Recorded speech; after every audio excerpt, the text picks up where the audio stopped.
The certitude of self-knowledge is found in the identity of that knowledge and being.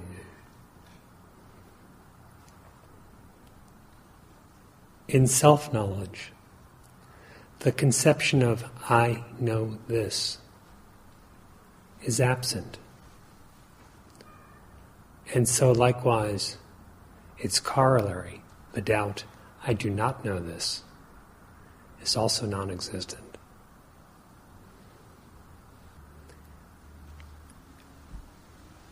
In the knowledge so-called that is of a conceptual or perceptual character,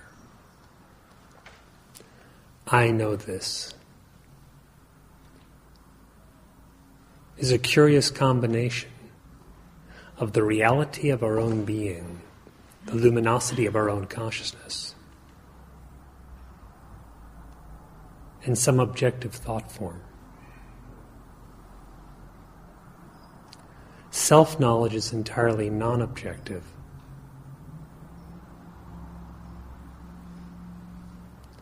And in it there is neither an individual knower nor an object known.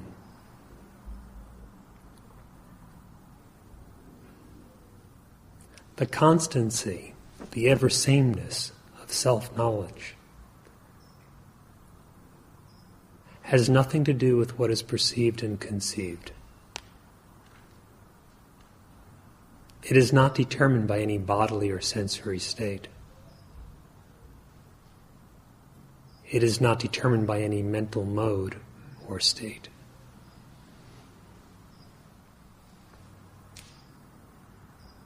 The very nature of the knower himself is the knowledge. So this, therefore, is not a topic that can be studied. But direct experience, timeless experience, is solidly realized by a profound inquiry into that very knower, even the one that seems as if individualized, who, when caught up in the imagination of duality, says, I know this, I do not know this.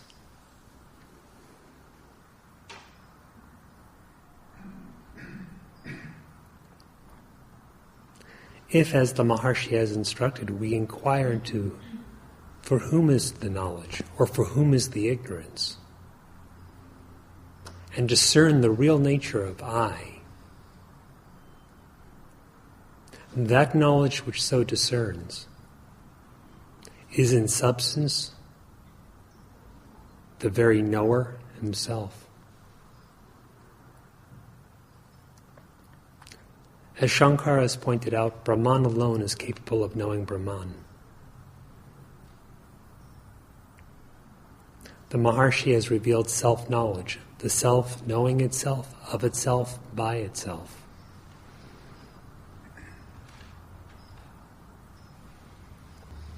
Who is it that could stand apart and say, I know this?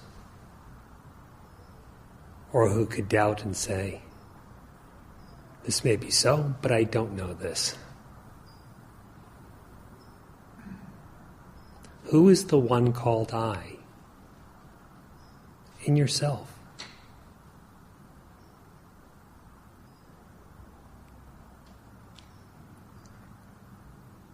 Can that one be a body which is merely the known? An image projected within the mind by the mind in the waking state?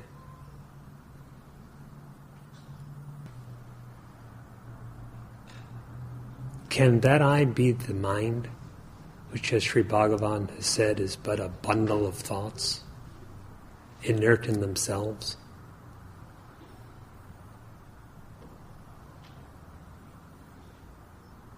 What is the definition of I?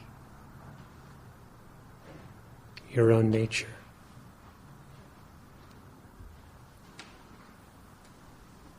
Is there one knower or a multiplicity of knowers? Is there a knower who is pure consciousness?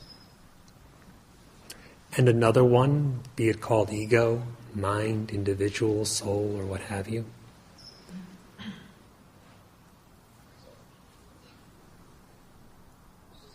If it would be a multiplicity, who would know the multiplicity?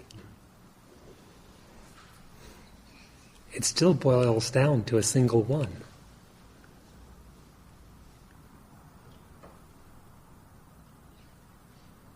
Inquire within yourself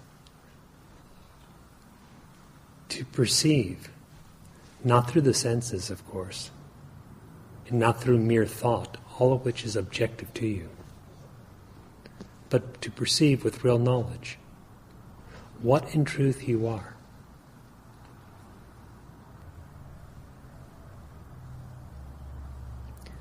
That which is known as God, the Lord of all the universe, to those who perceive a world, is the very same thing that is known to those who deeply meditate as the consciousness which is the witness of all.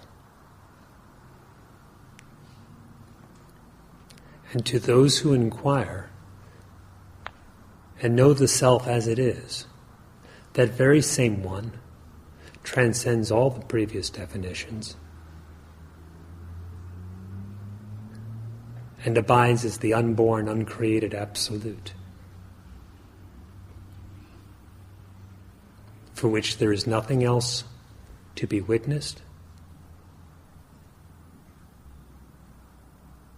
nor any object ever created.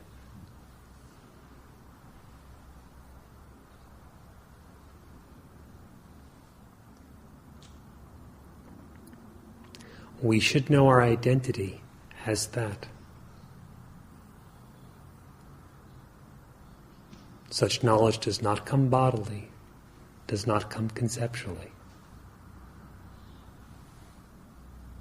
The knowledge is realized within yourself by a deep inquiry. Who am I? And when realized, it is found to be innate, identical with being.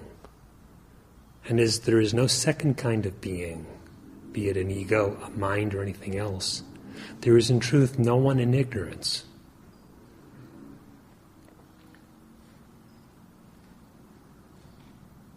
Knowledge is not a possession of anyone, and there is no ignorant being. If the one who appears as if ignorant inquires to know his own nature, he finds only liberation, pure knowledge. And what he has found, he himself is.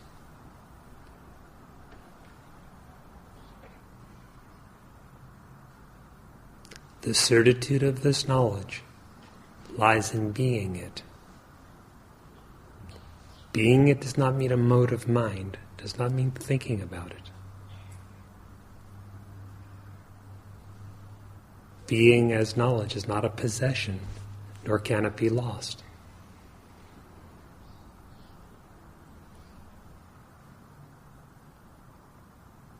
The illusion which is not is gone. The knowledge sought is actually ever existent.